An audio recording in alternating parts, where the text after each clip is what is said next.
নমস্কার, সকলকে স্বাগত শর্মিলার রান্নাঘরে। আশা করি আপনারা সবাই খুব ভালো আছেন, আমরাও খুব ভালো আছি। আজকে আমরা আপনাদের সাথে শেয়ার করব শিম বেগুন দিয়ে মেথি শাক ভাজার একটা রেসিপি। চলুন তাহলে দেখে নেওয়া যাক কী কী লাগছে আমাদের আজকের এই রান্নার জন্য। আমরা এখানে নিয়েছি ঝিরিঝিরি করে কেটে বেগুন নিয়েছি চেরা কাঁচা লঙ্কা, আর লাগছে রসুন কুচি, আর এখানে ঝিরিঝিরি করে শিম কেটে নিয়েছি। মেথি শাকগুলোকে ভালো করে ছাড়িয়ে ধুয়ে নিয়েছি এখানে। এবার বাদবাকি রান্নাটা করা যাক।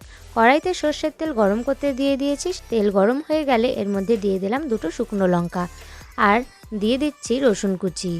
রসুনটা একটু লালচে করে ভেজে নিয়ে এর মধ্যে দিয়ে দেব ঝিরিঝিরি করে কেটে রাখা বেগুনটাও একটু হালকা ভেজে নিয়ে এর মধ্যে আমরা দিয়ে দেব চেরা কাঁচা লঙ্কা।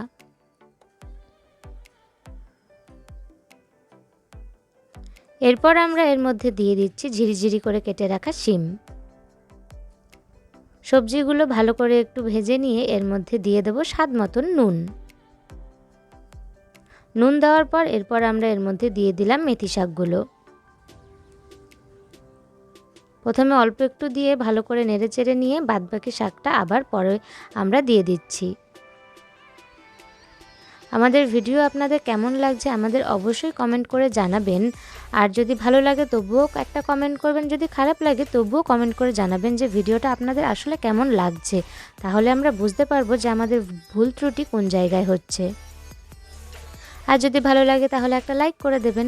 সামান্য একটু নুন দিয়ে এবার এটাকে ঢেকে রেখে দেবো ওই 2-4 মিনিটের জন্য। ঢাকনা খুলে নিলেই দেখব যে এতটা মেথি শাক আমরা দিয়েছিলাম সেটা কিন্তু অনেকটা মজে এসেছে, আর খুব অল্প পরিমাণেও হয়ে গেছে। এইবার এই মেথি শাকটা ততক্ষণ পর্যন্ত আমরা ভাজতে থাকবো যতক্ষণ না পর্যন্ত এর মধ্যে থেকে সমস্ত জল শুকিয়ে যাচ্ছে। রেসিপিটা আপনাদের কেমন লাগলো আমাদের কমেন্ট করে জানাবেন, আর ভালো লাগলে একটা লাইক করে দেবেন। আর যদি ফেসবুক পেজ থেকে দেখে থাকেন তাহলে ফেসবুক পেজটিকে ফলো করে দেবেন। আবার দেখা হবে নতুন কোনো রান্নায়। ততক্ষণের জন্য টাটা।